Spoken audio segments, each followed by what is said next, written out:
അസ്സലാമലൈക്കും. ഇന്ന് സ്പെഷ്യൽ ആയിട്ടുള്ള ചിക്കൻ മന്തി ഉണ്ടാക്കുന്നത് കേട്ടോ. അപ്പോൾ അതിൽ ഇഞ്ചും പച്ചമുളകും വെളുത്തുള്ളിയൊക്കെ ഞാൻ ചതച്ച് മാറ്റി വെച്ചിട്ടുണ്ട്.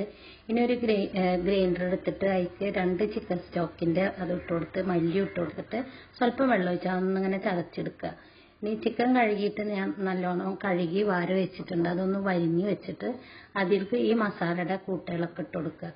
ഇതിൻ്റെ റെസിപ്പി നിങ്ങൾക്ക് താഴെ കൊടുത്തിട്ടുണ്ട്. അത് നിങ്ങൾ കണ്ടിട്ട് അതിനനുസരിച്ച് ഇതിലൊക്കെ ഇടണേ. ഈ ക്യാപ്സിക്കനും തക്കാളിയും എല്ലാം ചെറുതാക്കി അരിഞ്ഞിട്ട് ഈ മസാലയും ഇതൊക്കെ ഇതിൽ ചെറുനാരങ്ങയുടെ നീരും എല്ലാം ഒഴിച്ചു കൊടുത്തിട്ട് അത് ഉപ്പ് പാകത്തിനൊക്കെ ഇട്ടിട്ട് ഒന്ന് സ്വല്പം വെള്ളം ഒഴിച്ചു കൊടുത്തിട്ട് അത് ഒരു 10 മിനിറ്റ് മാറ്റി വെക്കുക. ഇനി ഒരു ഉരുളി എടുത്തിട്ട് ഉരുളിയിലാണ് ഞാൻ അത് ഉണ്ടാക്കുന്നത്. അതിലേക്ക് സ്വല്പം ഓയിൽ ഒഴിച്ച് കൊടുത്തിട്ട് അതിൽ ഗരം മസാലയുടെ കൂട്ട് ഇട്ട് കൊടുത്തിട്ട് അതൊന്ന് നല്ലോണം ഒന്നൊരു മൂത്ത് വരുമ്പോൾ ഇത് അതിലേക്ക് ഇട്ട് കൊടുത്തിട്ട് നല്ലോണം ഒന്ന് വേവിച്ചെടുക്കുക. അപ്പോൾ ഈ ചിക്കനൊക്കെ ഇപ്പോൾ ഏകദേശം വെന്തിട്ടുണ്ട്. ഇനി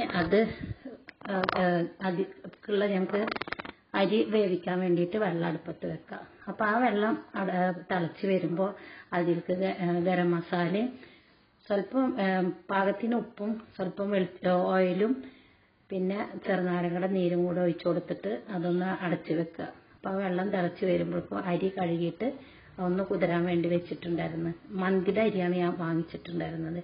ഇനി അതൊന്ന് വാർത്തതിന് ശേഷം നമുക്ക് ഈ വെള്ളത്തേക്ക് ഇട്ട് കൊടുക്കാം. അപ്പോൾ അതൊന്ന് പാകത്തിന് ഒരു 3/4 വേവാകുമ്പോൾ നമുക്കത് വാർത്ത് വെക്കാം. അപ്പം അപ്പോഴേക്കും നമുക്കൊരു ചട്ടി അടുപ്പത്ത് വെച്ചിട്ട് നമ്മൾ വേവിച്ച് വെച്ച ചിക്കനില്ലേ അതിൽ നിന്ന് ചിക്കന് മാത്രം എടുത്തിട്ട് ആ കറി ഒക്കെ അവിടെ ഇരുന്നോട്ടെ കേട്ടോ. അത് ചിക്കന് മാത്രം എടുത്തിട്ട് അതൊന്ന് നമുക്ക് ഫ്രൈ ചെയ്തിട്ടെടുക്കാം.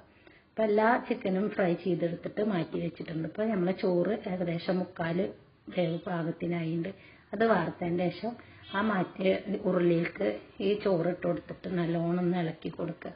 അപ്പം അതിൽ സ്വല്പം ഓയിലും കൂടെ ഒഴിച്ച് കൊടുത്തിട്ട് പിന്നെ കുറച്ച് പാലിൽ ഫുഡ് കളറും കൂടെ ഞാൻ ചേർക്കുന്നത്. അത് ഓപ്ഷനാണ് കേട്ടോ.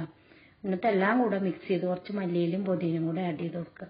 ഇനി അതിൻ്റെ നടുഭാഗത്തായിട്ട് നമുക്ക് തീക്കനൽ ഇട്ട് കൊടുക്കാൻ വേണ്ടി ഒരു പാത്രത്തിൽ തീക്കനൽ വെച്ച് കൊടുക്കുക. അപ്പോൾ ഇതേപോലെ ചിക്കൻ ഇതൊക്കെ കൂടെ ഇട്ടിട്ട് എല്ലാതും പൊരിച്ചതൊക്കെ ഇട്ടിട്ട് ഗാർണിഷ് ചെയ്ത് കൊടുക്കുക.